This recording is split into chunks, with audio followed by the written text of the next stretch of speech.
This is part 2 of my discussing Stephen Hawking's time theory with an atheist.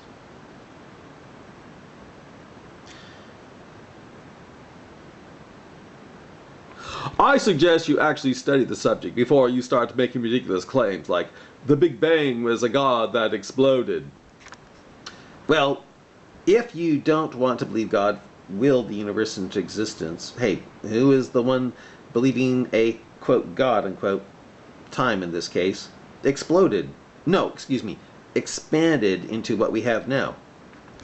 You say, I have and have found it lacking. It always opens the door up to the eternal, which to me, an eternal God can easily fill just as easy as eternal time can. Right. 1. Oh, really?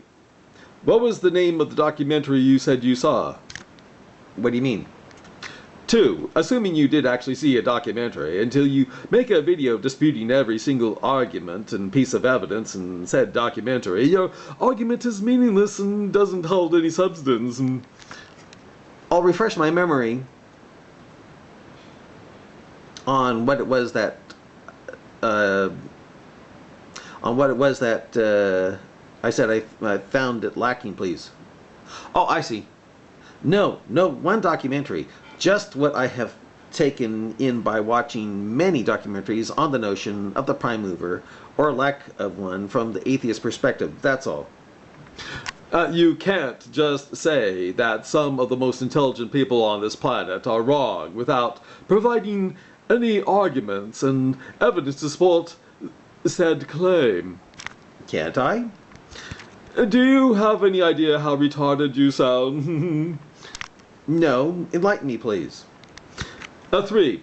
There wasn't eternal time before the Big Bang. There was no time. I bet you don't know just how stupid, retarded, unquote, that sounds to me, do you? For if you went back in time before the Big Bang, you'd be stuck with something about to produce the Big Bang, or you'd suddenly see something created from nothing, flying in the face of the scientific notion that energy can't be created nor destroyed, just changed. These two are opposites. Go on. You can't just purposefully or unpurposefully understand the difference. You hope? Base all your arguments on this misunderstanding and expect nobody to notice. Again, if you went back in time before the Big Bang, you'd be stuck with something about to produce the Big Bang, or you'd suddenly see something created from nothing, flying in the face of the scientific notion that energy can't be created nor destroyed, just changed. You are going to believe the latter, true? There was no time, meaning there could have been nobody and nothing. And you think I'm the stupid one here, true? Out of nothing, something, true? I put laughing out loud, put a smiley face. I know the concept of no time seems incomprehensible. False. I have no problem with that. What I do have a problem with is time suddenly coming into existence from nothing. And you seem to have no problem with that. How come you have no problem believing something, time, came out of nothing? But that's because our brain evolved to understand a world with time. Just not a brain to be able to believe time or God was always present, true? That you can't believe, right? You have to believe something came from nothing for no reason at all.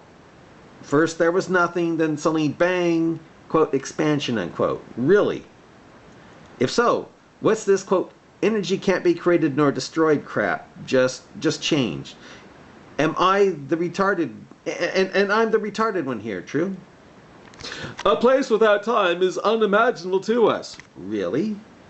Not if you believe in a Big Bang outside of time. Excuse me, not if you believe in a being outside of time and space that's eternal. But that does not mean it is not possible. What? What? That something can just appear on the stage from nothing? No God, no matter, but just appear? Really? Again, I take it you don't believe the scientific notion that energy can't be created nor destroyed, true? Quite the I think it means quite the contrary. quite the contrary, actually, since we have already proven the concept. Proven the concept, you hope? You say, sorry, but he doesn't show me much. Speaking about Stephen Hawking. I do admire his ability to carry on, you say. And I do admire how Stephen Hawking's able to carry on. Again, look up, quote, Curiosity Episode 1, Did God Create the Universe? Until you've disproven every single point made in the documentary, you do not have the right to make such bald statements. When you have proof that energy can be created and destroyed, going against what science says, and that something can come from nothing, then I'll check it out, okay? You say, in other words, he's like a theist who just believes God suddenly appeared and is not eternal like the Bible says. He just appeared out of nowhere, true. I think I asked that, you're right. First of all, he doesn't believe anything since he has evidence to support his beliefs. Oh? How does he know God is not outside of time and space? Evidence for that, please. And when you, quote, believe something which is proven, it is no longer called believing, it's called knowing. Right. So I ask again, how does he, Stephen Hawking, know God doesn't exist outside of time and space, thus is eternal, like the Bible infers, you know? How does he know that God doesn't exist outside of time and space? He knows there was no time before the Big Bang, so he knows there couldn't have been a God. Thus he knows that something can come from nothing and disprove the notion that energy can't be created nor destroyed. Really? The concept of God is both unreasonable and unnecessary to explain the beginning of the universe. Only if you want to believe something can come from nothing, and that something can come from nothing to, quote, expand, unquote, for no apparent rhyme or reason, then you can quit believing in eternal creator God, can't you? But where is the evidence that something can come from nothing and go against the notion that energy can't be created nor destroyed? Just changed. Where is that evidence, please? There is no reason to believe a creator exists, and there is actually more reasons not to. You hope? See, the main difference between science and theism is that science is looking at the facts and evidence and making a conclusion based on said facts and evidence.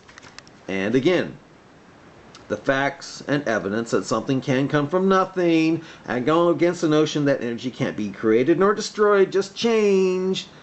Well, where's that evidence, please? You know, where is that evidence? Theism is the denial of facts and evidence to preserve pre-existing beliefs. Not when you believe in an eternal God outside of time and space. However, if you want to keep on believing something can come from nothing, contradicting, quote, energy can't be changed nor destroyed, just changed, we'll go for it. You know, go for it.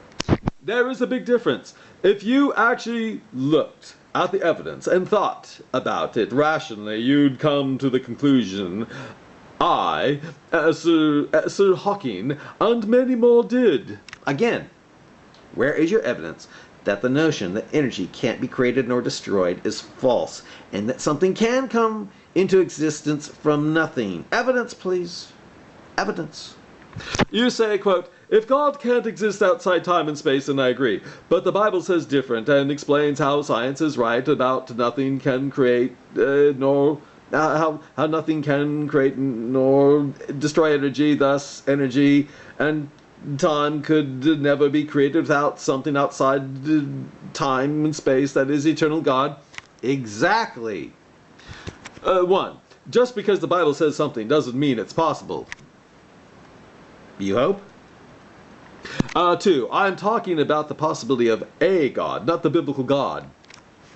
even though the Bible God being eternal fits the notion of something being outside of time and space for creating time and space? You sure? There is so much wrong with the Bible that even if I'm wrong on the subject, which I am not, the biblical God would still not be a possibility. You hope. 3. Do you know this theory, E equals mc squared? It states that matter equals energy. And you feel that is wrong, true? In the beginning, there was energy and nothing more. Which you feel just happened without divine intervention, true? After the Big Bang and the creation of time. Did you say creation of time? This energy got transformed into matter. It seems it would have to. The amount of energy has not always been the same, but since energy can be turned into matter and matter into energy, that only makes sense. Right. That makes sense. Where exactly is your evidence that it is not possible for the universe to have started with big amounts of energy? Where did I say that it didn't? Sounds like you want to believe that so we can say expanded for, quote, exploded, true? Can you explain me the name of the scientific book that stated this? And no, the Bible is not a scientific book. Well, when it says, in the beginning God created, followed by let there be light, that sounds Big Bangish to me. No matter how you may slice it. It is a book of blind faith and false reasoning. Even most theists know this. But when you take into account a reconstituted Israel in the heart of Dar al-Islam, making it Dar al-Harb, the abode of war, for how did the writers of the Bible prophecy get that right? If there is no God of the Bible. Now the conclusion.